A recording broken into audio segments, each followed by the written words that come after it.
Or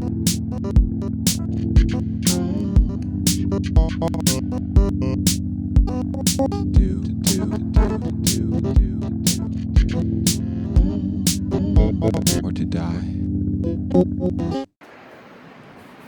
Hello again. How are you now?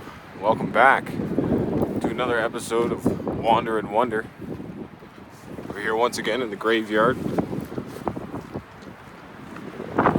Just to, take that moment to remember that at any time you could die. So if there's anything that you want to go do, before you do that, you gotta go do it now, because it might be too late, and you never know when your time will truly come. So, yeah, here we are again with another episode. Death is almost always a perfect segue into the field of experience. Say general experience, but specifically what we talk about on this channel a lot is the development of consciousness. And consciousness being linked to everything, in everything. You could even think of it as a form of God. You know, our connection to God.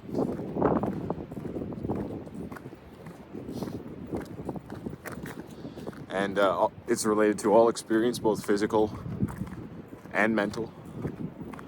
A lot of people believe that the spirit is simply, something within, something that they encounter in other people. But I'm of the school of thought that there is spirit in everything. And I won't just leave you at that. I believe that for a reason, and the reason is because significance can be held by objects. And we talked about that in a previous video, so I don't have to go into that anymore. But I do believe that consciousness, spirit, energies, real chi, mana, whatever you want to call it, prana, it's in all things. It's not simply a metaphysical or beyond the physical phenomenon. It exists, in physical objects, in mental space. And to think about, strict duality without anything connecting them is to miss out on a major aspect of existence. And I do believe that sentimentality and a personal relationship with consciousness, with God, and with this world, it's the only way forward if you're actually wanting to head towards some sort of a fate or a destiny, something that you believe is preordained for you. I do believe that we're given free will. I don't believe that we're subject to our chemical whims. I do believe that there is something inside of us that can choose, is capable of choosing, but is at the mercy of many other forces, both spiritual and physical. Again, there is no separation. Another way to think about, the illusion of separation. So simply think about a task which you can undergo in the physical that allows you greater spiritual power or greater spiritual fulfillment even. An example for me is working out. I stopped talking about politics for the most part because I believe that as your biology changes, so will your politics. And if you are living an unhealthy life, your belief structure will be flawed. Say, how are you supposed to understand the world if you can't even understand yourself? You have as within, so without, as above, so below. And so I believe the journey to understanding the universe and God and everything begins with the self. Begins with the development of the self, asking questions to the self, forgiveness from the self. And I apologize again for the wind.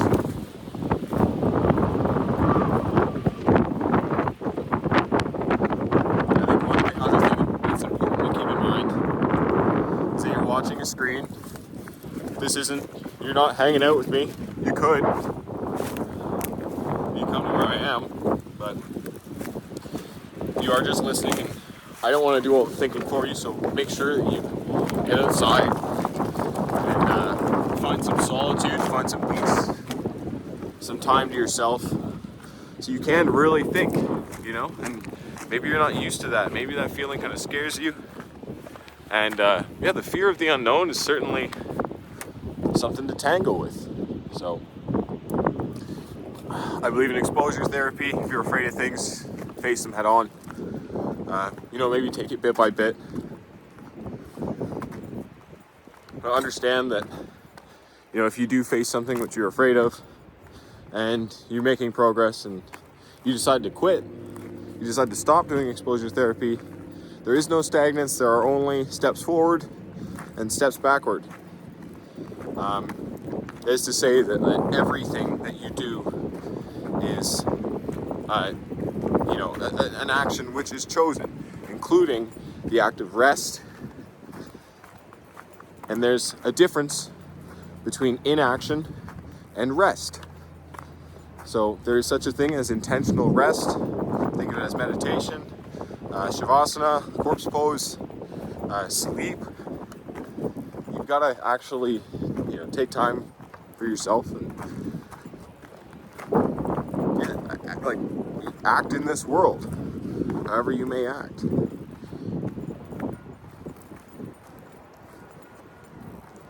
I wanted to talk a little bit more about the fear of the unknown and how it applies to states of ecstasy or rapture or transcendence, which a lot of people are hesitant to talk about in this world. It's just so beat down by the media matrix and the powers that be and whatnot. I believe that there is a large effort to close the population off from access to true spirituality, and not so much as it was, in the before times, strictly religious times. Like, you can see that over half the population doesn't identify with the religion anymore, at least where I'm from. So you think of it not necessarily as a lack thereof, but as something alternative, something which is not true, something which is a deception. And we know that deceptions are subtle. It's like the snake in the Garden of Eden was the subtlest beast of all the land, or whatever it says. Deception contains truth to be effective. Half-truths, I believe, are more dangerous than full-blown lies, because they are harder to detect. And oftentimes, when somebody says something that resonates, the listener will be like, oh yes, that makes so much sense. And they'll just kind of it's almost like a momentum in speech. When somebody agrees with something that you say, they're more likely in the future to agree with other things that you say, because they think, this guy's just like me. But that's why it's important to get out there and do your own thinking. Oh, the train's gonna drive by. You probably think I am live streaming my suicide. That's kind of a bummer for train operators, eh? They just have to deal with people jumping in front of the train at Christmas time. Yeah, that's their right, it's tragic, but you can jump in front of a train if you want to. Here it is. Get mangled. Don't want to. It's interesting, actually don't want to die. But I would accept death if it were the inevitability, which it is. So I do. But not now. Because that's not acceptance, that's something being forced, that's a choice. And I believe that we're given this gift of life. I don't know about reincarnation or transcendence or heaven or hell, but I do believe that regardless of your religion or your belief structure or your worldview, this is the incarnation in which we will act and should act. And so to think beyond that, it's not necessarily a waste of time, but if you're not acting in this incarnation, then you are wasting it. And that's not to say that rest is not an act. Inaction is not the same as rest or silent contemplation or stillness, Okay, what do you do? What do you do for a living? I live. I breathe. You know, I'm forging my own path, my own destiny, and I'm trying to escape the strict bounds of, you know, almost the self-imposed structure of society. Because who's to say that you have to act any way? You know? At the end of the day, the homeless have it figured out. You just need food, you need water, you need shelter, you need warmth, and you need companionship. You need spiritual fulfillment. You know, there's a hierarchy of needs for sure, but homeless people are a great example of people who still exist, you know, without having to live within the confines of society. So it's interesting to slow down, and when you are slowed down, speak to these people, find out what their lives are like. And I used to say when I lived in the big city, it's like when this world cracks, I'm gonna have friends in low places. And you know, that's not to say that it was like a totally sociopathic move, or I was like, oh yeah, I'm gonna give all the homeless people money so they're all on my side, and then I have my team of minions to sick on the public. You know, no, that's not at all what I'm talking about. But if you do speak to these people and you do get on their level, you can grasp an understanding which is outside of the typical boundaries of the world that we live in.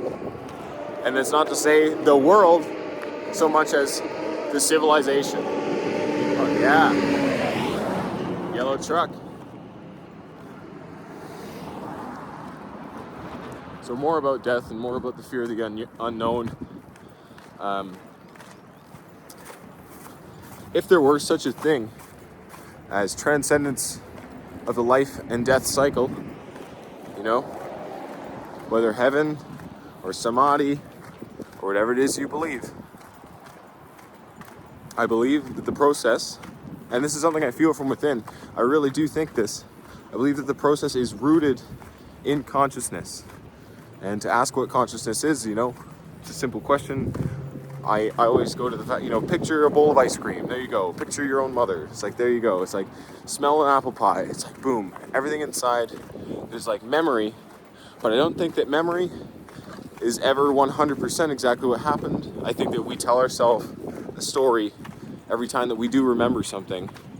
And so the concept of truth and what truly happened is beyond our comprehension, because there's simply so much that happens in such a small amount of time that we have to boil things down into sentence structures, you know, into, you know, merely images, merely audio, and to think about the idea of consciousness within consciousness itself. To think in that moment, I remember how it felt. I remember what was going through my mind.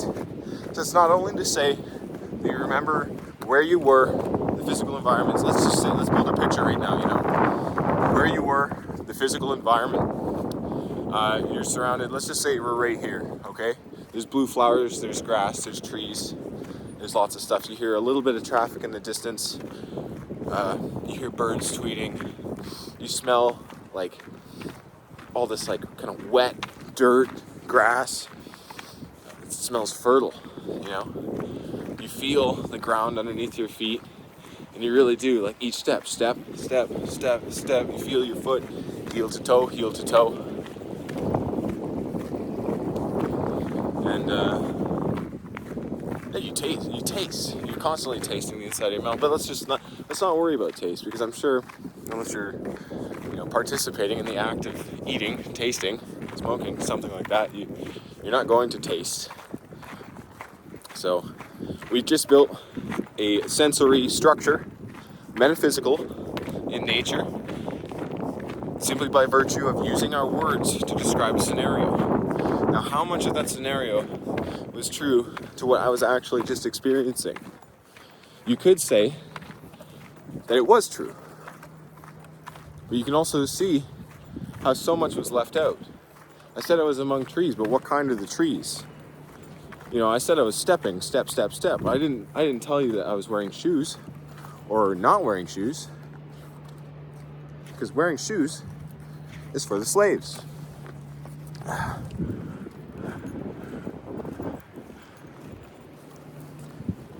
So I just go right in the grass with these puppies, you know, walk along the side, watch my steps so I don't step on anything questionable, like a thorn or a used needle, because you know how cities are these days. And yeah, I just enjoy feeling what's underneath my feet, like truly knowing, did I just step on a twig? Did I just step on a flower? Am I stepping on dirt? Am I stepping on grass? Is the land dry or wet? Like, these are things that aren't even conscious. They travel right through the nerve endings of my feet, right up to my brain. And I do believe that this stimulation of these centers is really important. I think it keeps us more active in the brain. It brings us more consciousness in our walk. I think the very idea of expanding consciousness is what this is all about. So yeah, no shoes whenever you can help it. Use shoes as a tool for what they were originally designed for, to walk on things that were difficult to walk on. But honestly, if you can get away with not wearing shoes, then do it. But we got a cyclist. I gotta get my bike fixed. It's such a classic. Hello. How are you? Not so bad. And see, by regurgitating the colloquialisms of the townsfolk, I assume the position of a normal person. How are you now? Not so bad. Beautiful day, isn't it?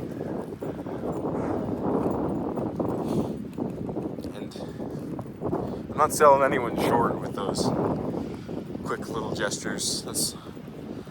It's just a nice way to acknowledge the existence of another person and what you have in common between you. You know, you have this town, you have the local myth.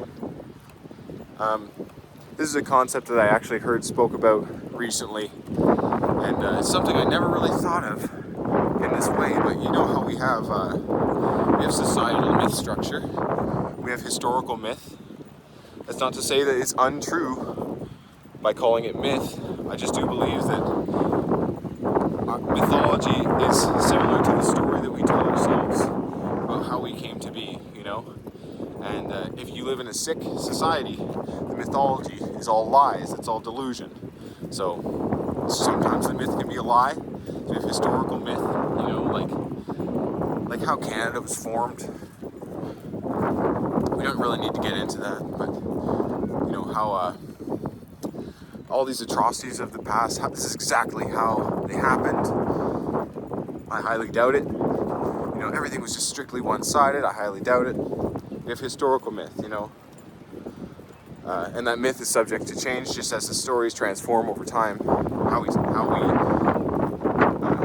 to understand our own lives, and you know, not only our countries, like our national myth, but we have our religious myths.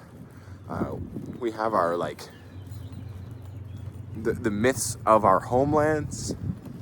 You know, you can think of like a Celtic mythology, like the Tuatha De Danann or whatever, the giants of you know, Britannia. That's part of our folklore. It's part of our mythology. We don't know how true it is, and we don't know how many aspects are embedded strictly in symbology, so not, you know, as to allow the story somewhat of a novelty, so that it may be transmitted throughout the ages, because a boring story will not be transmitted. So to find symbol within to create symbol within a story structure allows more of a universal understanding, because symbol is something which operates outside the boundaries of language, and language is a prison in which we are all guards. When we stop somebody from you know, expressing themselves otherwise, expressing themselves with noises, with babble, we call it whining. We patronize people who speak in gibberish. We say that babies can't communicate yet, but you can see a child communicating on a different level, you know, something which is more carnal, less intellectual, more from the heart. I do find it interesting, the idea of the bellows in the Bible being compared to the human heart. Just to say there's like a fire inside, and if you can tap into that, another aspect in holy literature is the word, the sound of creation. They call it Om, or in the beginning there was the word, the word, the word was made flesh, etc. Like logos. Like there are various ways of describing non-verbal phenomenon within the boundaries of language. And if you're trapped in the boundary of language, you haven't transcended anything. And it's not to say that transcendence is like this thing where all of a sudden you just leave the physical realm and then you're like this ghost floating above everything. It's not to say that astral flight isn't possible.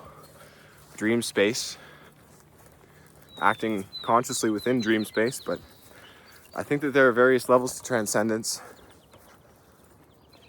And one of them is getting outside of the societal structure, which you put on yourself by virtue of, maybe being afraid of what people might think. Or maybe not wanting to be hassled or wanting to blend in. And I think there is somewhat of a survival aspect to the desire to want to blend in. You think about the classic story of the scientists who were studying zebras. They'd take one zebra and start to look at it and watch its behavior and things like that, while it was off by itself, kind of close to the herd. And as soon as it joined back with the herd, having not really strayed that far away, the scientists immediately lost track of the zebra. And they're like, oh my goodness, there's too many zebras here. Like, they all blend together. We're gonna have to mark this zebra to really understand, to really take individual observation seriously. So what they do, I don't know if this is, I've never known exactly who conducted this study, but either way, the metaphor works even if it didn't happen. So they take red spray paint and they spray a red circle on the hind leg of the zebra, which they want to specifically observe. And, within moments, that zebra is pushed to the edge of the flock, the fringe of the herd, and is attacked by a lion, and it's the one that's picked off. So I do believe that animal psychology and behaviorism can be applied to humans. I do believe that we are connected to animals, to nature, and that there's one song playing in this world, and you can harmonize, or you can be totally off key. But just as far as you do have free will, I do believe that if you are unconsciously singing off key and you become aware of what you're doing, the instinct will be to learn how to sing. And the delusion would be to believe that the world is singing off key and you're the only one singing correctly. So,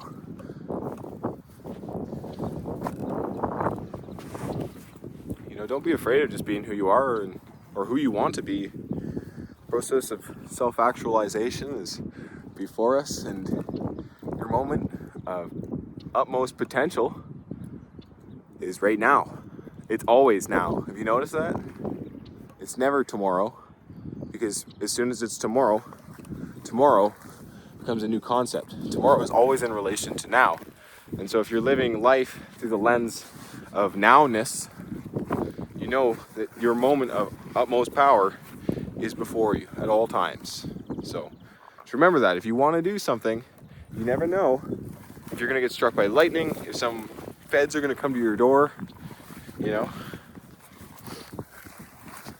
Who knows what you've been up to? So yeah, here, this is the piece that we tried for so long as a civilization to get to realize for ourselves, to live not in danger, not in scarcity. You can romanticize hunter-gatherer civilizations all you want, but if you were out there and say you did kind of want to be a weird guy and yeah, your herd of zebras was like, screw this guy, let's put him on the edge of the herd and let him get picked off, because we sacrifice to the predator. We understand the lion and he needs to eat, and we as zebras, we know that some of us will get picked off. So if you were one of those types of people in the past where you were pushed to the fringe of your herd and you were cast out into nature, there's a pretty good chance that you would die without your tribe. And so let's not romanticize these things which we have no experience with. Unless you do, in which case, great.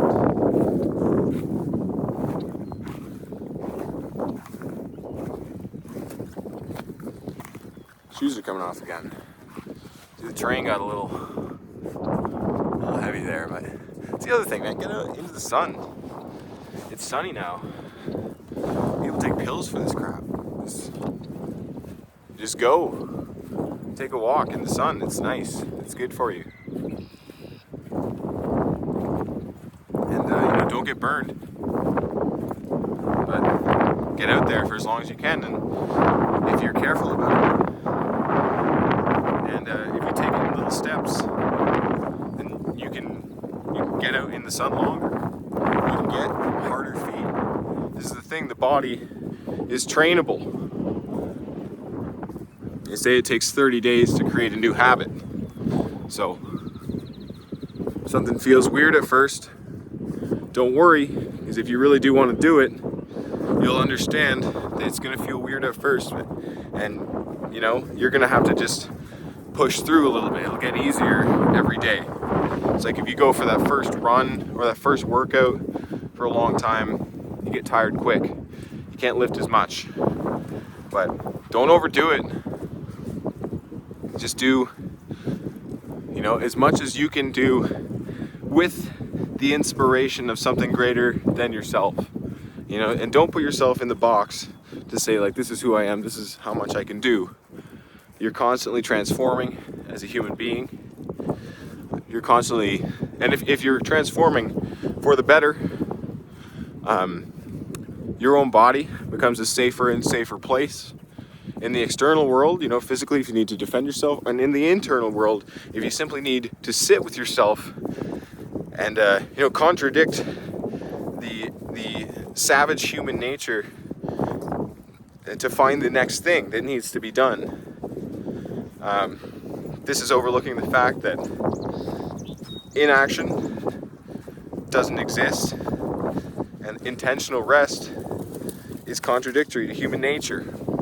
So, train the mind, train the body, become better. Why wouldn't you want to do that? It's not selfish because you affect the world.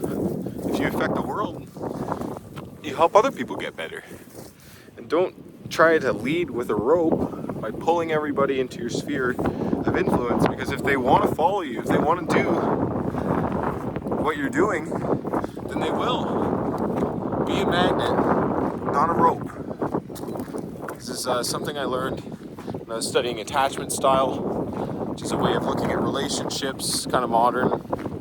And sometimes there's one person that's a little more avoidant, and there's one person that's a little more preoccupied. And the preoccupied person will often try to force the more avoidant person, the active, into the passive, right? Masculine, feminine balance.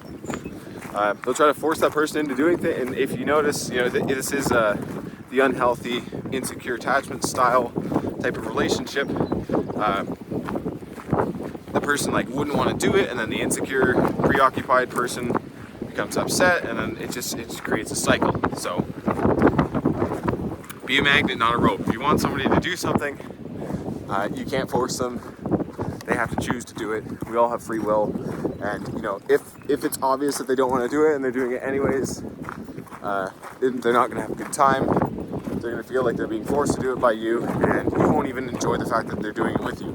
So whatever that thing is, it's like working out, it's going to socialize. You have to be a magnet, lead by example, and show that the things that you're doing are worthwhile, they are fun. And if the other person doesn't agree with that, then I don't know what you're going to do. You're going to have to work on that, or you're going to have to exit the relationship. some people say you don't know what you got till it's gone. Other people, they think, hey, you got one chance at this love thing, you got one life, like why not make it count? Why not really find something that fits for you instead of like trying to complete the puzzle with the wrong piece? And I think the idea of like forcing something to fit is really applicable, because you think about a puzzle, and if you're like, oh yeah, this piece, like it fits, like almost. Everything's a compromise. Like some people do really think this. They think everything's push and pull. You know, a marriage isn't effortless. Love isn't effortless. They force that puzzle in. You can't compromise with a puzzle. It's the right piece or it's not. And so really, I think that by virtue of our personal development, we will realize if we are on the right path or not. If we're not living well, how are we to trust our inner voice? How are we to trust that we are doing the right thing at any given moment?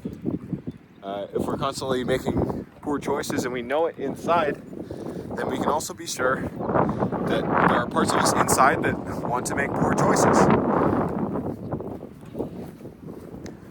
So realize that, there's more than one thing acting in you, and orient yourself with the highest. Like, really take a second to think, should I do this? Should I keep doing this?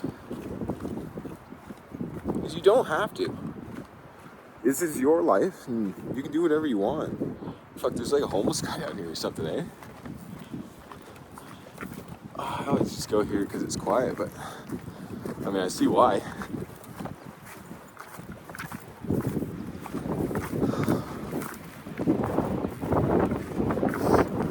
Oh, look at the little piece down there. Is that the one that's been littering? I just brought a plastic bag today just to pick up the litter. It seems like these homeless people don't understand that they don't have a garbage man, and plastic bottles won't just disappear. So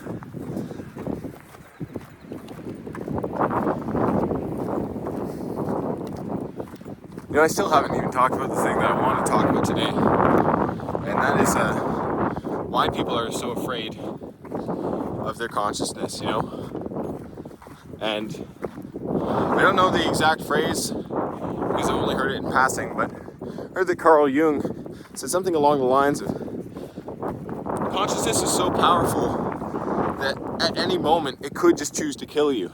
And you say, why are people so afraid to just sit with themselves? I think if consciousness is the window to immortality, then certainly consciousness can also be a window towards death. So we understand this fear within. If we don't have a pure heart, if we aren't truly forgiven within ourselves, within our heart, which connects us to God, it's not our mind.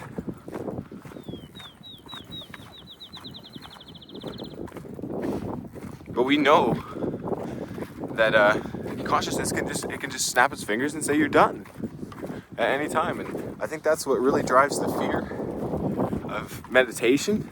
So it sounds silly, but a lot of people I've talked to, they say, I get so weird, I get so anxious, I sit down to meditate, or I just sit in the chair or I sit on the floor, and the thoughts I can't stop the thoughts. First of all, it's like, okay, it's not about that, you're supposed to observe it, let it flow. It's like, you ever try to stop a river? What, you're gonna build a dam in your consciousness and then you just wrecked it for all the fish?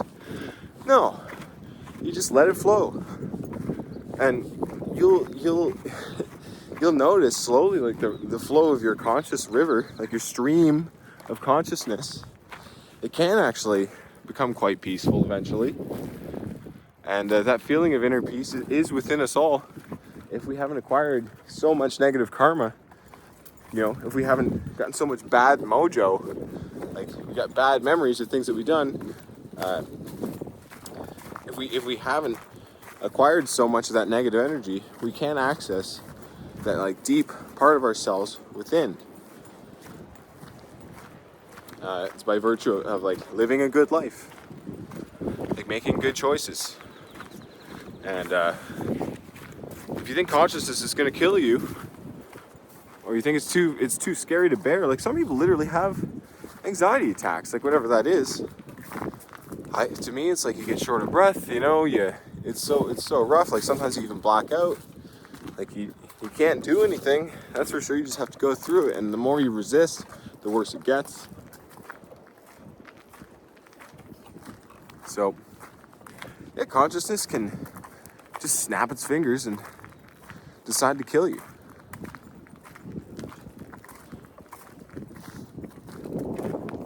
Even in death, I do believe that the soul exceeds the body. We have energy within us that cannot be created or destroyed. You can see this with a fire. It's like, oh, I destroyed the object with the fire. It's like, no, there's like a chemical reaction that created heat, and that heat energy and the smoke and the ash, they're all in the world now. It's just in a less dense form.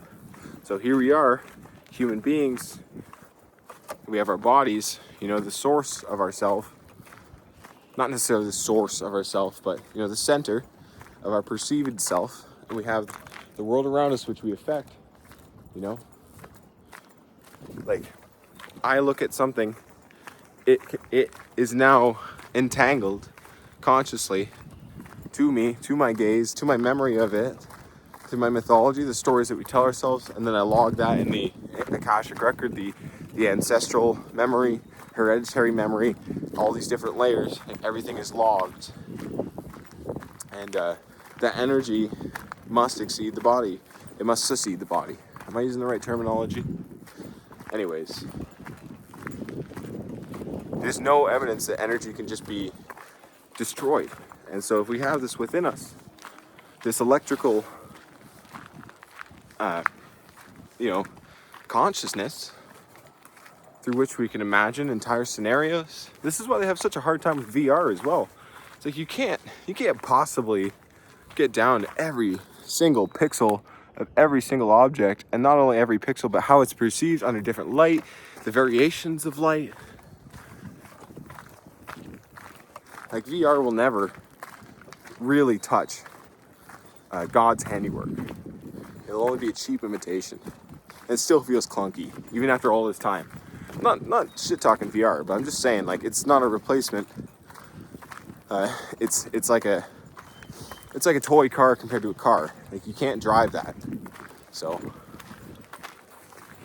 there's interesting philosophy about virtual reality, but I think it's beyond the scope of this video. So if you have any insight into that, I'd love to know. Still curious as to our current progress with it, but last time I tried it, it's still so clunky, like not at all virtual. It didn't feel, and it's not at all reality either. So what does virtual mean? It's like almost like the word virtue. By virtue of reality existing, we are able to conceive of virtual reality. I don't know. I doubt it. Doesn't sound right. Etymology always feels right. Always gives you a little trick.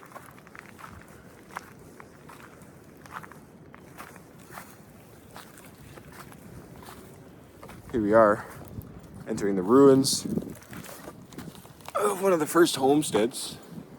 Might be homeless people in here. Hey! Nope. Decent little walk, so yeah. This is how they built back then, the stones and mortars. Beautiful. Absolutely beautiful. There's garbage down here, like hella. There's weird vibes in this place too. Most times I come in here, I end up getting a headache if I stay too long, so I don't know exactly what's going on in there, but there's something inside me that says don't stick around too long. Some reptile brain sort of thing. Hey, does anyone know if it's true? Like, when you're a baby, not even when you're an embryo, when you're a fetus, you go through the stages of embryonic fetal development. Do you really resemble first like a single-celled organism, move up through like these tiers of being, like, you become as a fish, you become as a reptile, as various parts of your brain and body develop. It's interesting how almost the entirety of, the evolutionary human story takes place like a microcosm in the embryonic and fetal development cycles, ending with birth. Like, we do begin as very non-complex organisms, a sperm and an egg. They come together and they create a very simple form of life. Like, somehow, that's amazing in of itself. Like, what happens there? No one can really tell me. Like, yeah, we have life in us as human beings, and then we, like, the things that are a part of us are a part of our lives. And so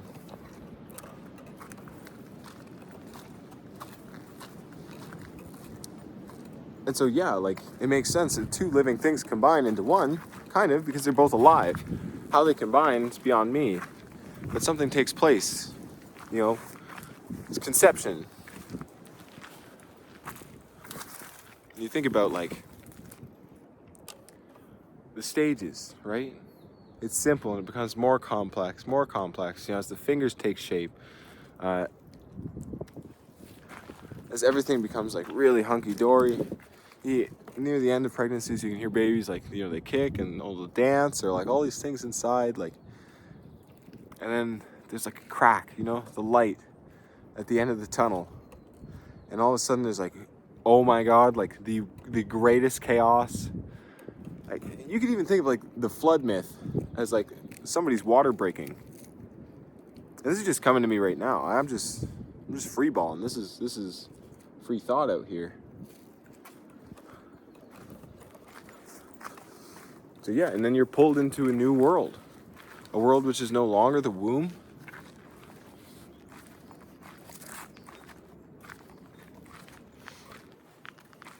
Where you're no longer like this dark place. I think that there's metaphor to that, and I might not be fully bought into the whole like evolution doctrine, Charles Darwin's theory of evolution, because he doesn't seem to believe it either. He believes that there's some sort of a grand architect, and I'm more of a believer in the theory of de-evolution, really. I think that we're getting further and further and further away from source. But we don't have to. But that's just the way that society, like, just as an individual can't stagnate, society can only move forwards towards God or away from God. And what God is really important. Because to have a false idea of what God is, and then to move towards that false idea, is another delusion. Delusions are harmful. So, the society in which we live, which is, highly ordered, as chaotic as it may seem, it's very much about control, enforcement via violence, threat of death. This is the other thing. If you're afraid to die, then somebody can threaten you with death, and you'll do what they say, even if it's an evil thing. And I do believe that it's not anything that enters our body which corrupts us, but that's that which proceeds from our body which corrupts us. So it is better to take a bullet than to listen to the immoral act of the gunman, than to carry out the immoral acts of the gunman. So take that bullet, get hung, get hanged, I guess. But this is why the Christians were so dangerous, because they were not afraid of death. And just same with the Vikings. Not only were they not afraid of death, but they believed by virtue of dying in battle, and they were able to feast with the gods, like with the gods, Valhalla. So, metaphysical structure affects your physical reality. And to separate the two is a fallacy, because by virtue of there being an effect between them, just as the metaphysical affects the physical affects the metaphysical, the Vesica Pisces style, like two worlds into one. And the Vesica Pisces, very similar to the picture of the vagina through which the baby emerges into a new world, you know, a world in which there is like both spirit and body. We can see the union of duality in place. So not to say non-dualism, but I think something like polarist, even. Just like, you know, North Pole, South Pole. I don't know what you think about globe model, but think about a battery, positive, negative, right? They're opposites, but they're part of the same thing. You couldn't have one operational without the other. It wouldn't work as a battery. So there's life and there's death. We start these videos in a graveyard for a reason. And when I say we, I don't mean like me and my like legion of demons, or like me and my team of people that help me write these videos or edit or anything. I freeball these videos, I edit them myself, and I put them out there. By we, I mean you, me, and the viewer, because by virtue of you listening to this, you are affecting your world, and you're affecting my world. And the lives which you touch are all going to be affected by everything that you take in before you touch them. Because that's who we become, you know? Who we are is a complex question. It's a combination of everyone we've ever talked to, everywhere we've ever been, even the ideas in our head, like the things that we think. And not just the big things, like, yeah, I believe the soul succeeds the body. I mean the little things. It's like, oh, I'm such a fuck up. Pardon my French. I did so well there for a while. You think, like, you really do create your worldview with every sentence, with every thought.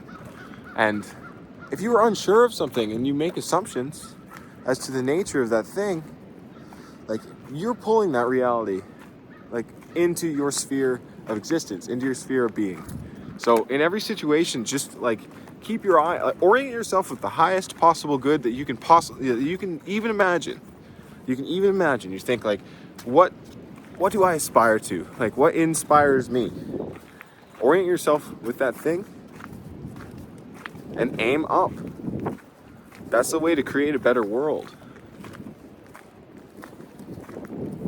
And if there ever were such a thing as meaning in this life, it's to acknowledge the suffering of existence and do what is within one's power to effect positive change and to relieve the world of unnecessary pain. You know, there's a prayer in AA. It says something along the lines of, "Dear God, grant me the serenity to accept the things that I cannot change, the will to change the things that are within my power, and the wisdom to understand the difference." So what is within your power? This is what I was talking about with some of my boys. We were studying the Holy Bible, the concept of manna, you know, which fed the people when they wandered the desert. They believed that they were like going to starve. I find it really interesting. Manna is considered, you know, a magical statistic in a video game. You know, you have your health bar, your mana bar. Another way to think of mana is will. And just as you can train a muscle, I believe that you can level up your mana. And thinking of life as a game, you know, virtual reality aside, all of that aside, like, think about your life as a game, you know?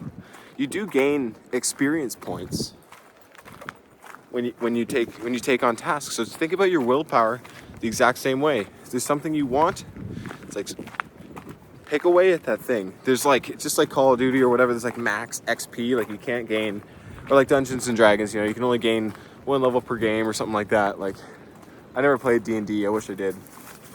So if you want it, let me know. So I think you can do it online now. But yeah, if you have a task that you want to carry out and it requires a little get up and go, just, you know, whatever amount of get up and go, just commit to it every single day, and you'll find that your will, the level of your will go up. Maybe you're just level 2 or 3 right now. What's the level cap? I don't know. World of Warcraft releases a new update, you know, every little while, and the level cap's constantly going up. Like, we're living within a world where there are people that are absolutely extraordinary at things. And a lot of people do say, oh, like, don't compare yourself to other people. Like, this is you against you, man. It's like you against you yesterday. And I think those people are really afraid to acknowledge that, like, the comparison can take place between one person and another. There are better people out there, and that's to say, like, maybe there's somebody has more willpower than you. You know, if they really are a high level person, they won't have hubris about it. Like, they won't have excessive pride. They'd be willing to share what they learned, you know, because they understand how that statistic, how that high level helps them to relieve the pain of their lives and the people around them. So yeah, level up in every aspect of existence. The other thing I was thinking about on that was,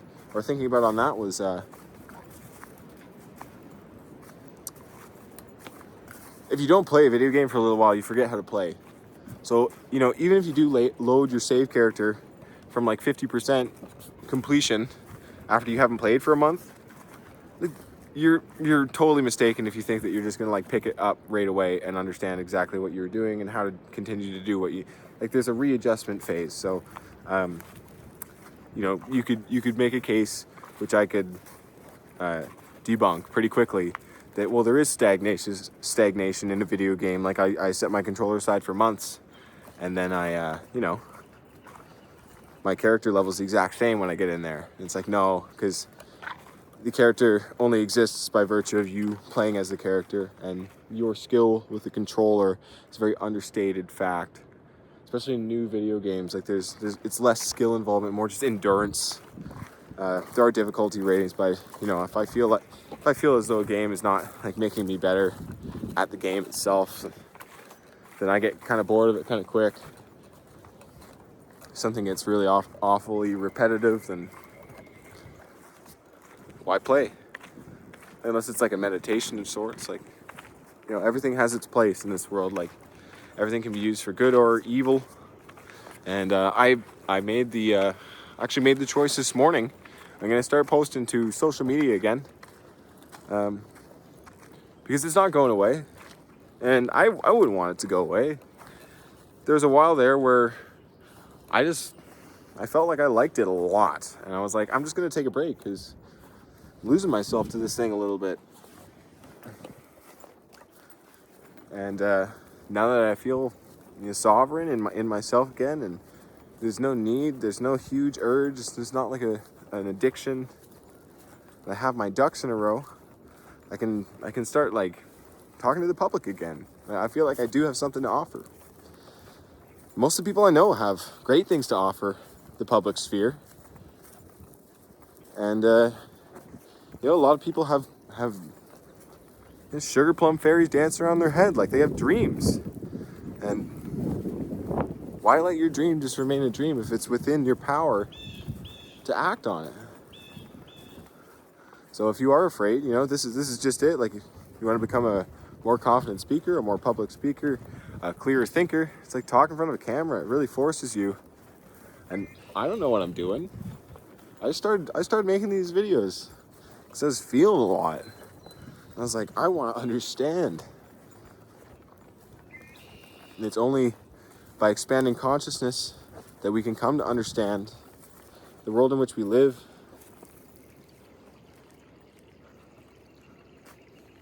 You know, as individuals, as a tribe, as a species. This is some rough terrain right now. But I'm gonna level up my feet. I love walking by people sometimes like this too, because you never really know what they're thinking. I kind of project what I think they might be thinking, which is like, oh, they probably think I'm a weird guy. But lately I've been thinking, hey, wait, I make my own reality here. Why would I think that? So, to thwart habitual thinking, I really do try affirmations, which I believe. And if my will is strong enough, then I can actually consciously impose a worldview onto someone else, which, depending on how open they are. Openness is a virtue to some extent, because if you're closed off and you're living in a sick way, then how would you ever open up to how you should be living? People become trapped in their self-imposed prisons. Sorry, I tied myself a knot there. Yeah, I tell them what's happening. They're like, oh, look at this weird guy. I'm like, no, I'm smart for doing this. I feel like people should go barefoot. That's why I'm broadcasting it. Like, it's good for your brain. It feels good on your feet. And everybody could get a little more sun on their skin. So you gotta get on your feet. You gotta get on your feet. But I'm leveling up my foot game with every step I take. My consciousness expands as I think about my safety, because I don't want to step on anything. And so a walk becomes a much different experience. Well, I talked about death and how consciousness can just exterminate you at any moment. God can just decide, hey, you're gonna die. And yeah, there's inconclusive causes of death all the time. There's a lot of really, really weird things. Oh, no worries, bud. Sorry about that. Okay. Have a good one, eh? You do.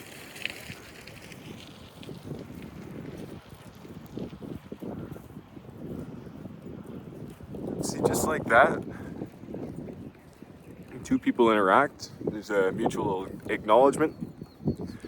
People walk away feeling seen, at very least. Feeling seen. Did that guy care I didn't have shoes on? No. Did I think he might be weird about it? Sure. Why did I think that? Because I got work to do.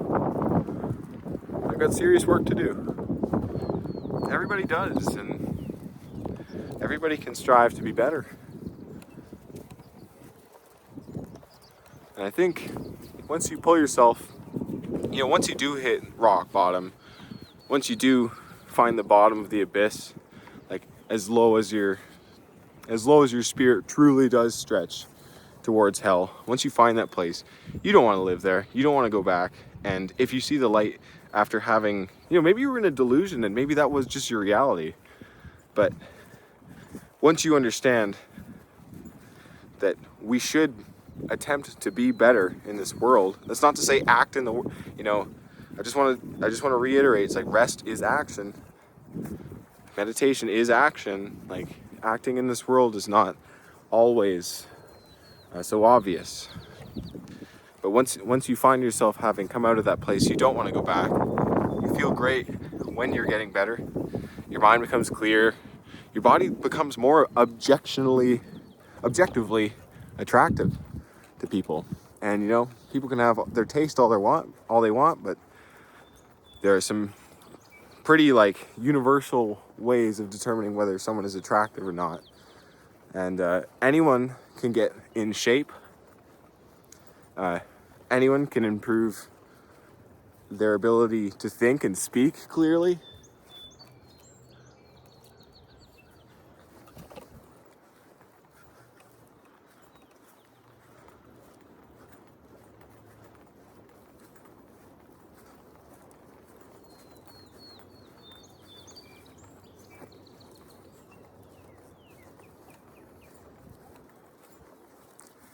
Often I'm reminded just of the peace and serenity of coming out here, and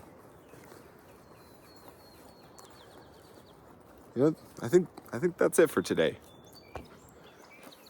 Thanks for watching. I love you guys. Get outside, do your thing, live your best life. This has been Wander and Wonder. Check me out on Instagram, psychoactive_placebo. There will be a link in the description. You can follow me for more strange esoteric stuff there. And yeah, until next time.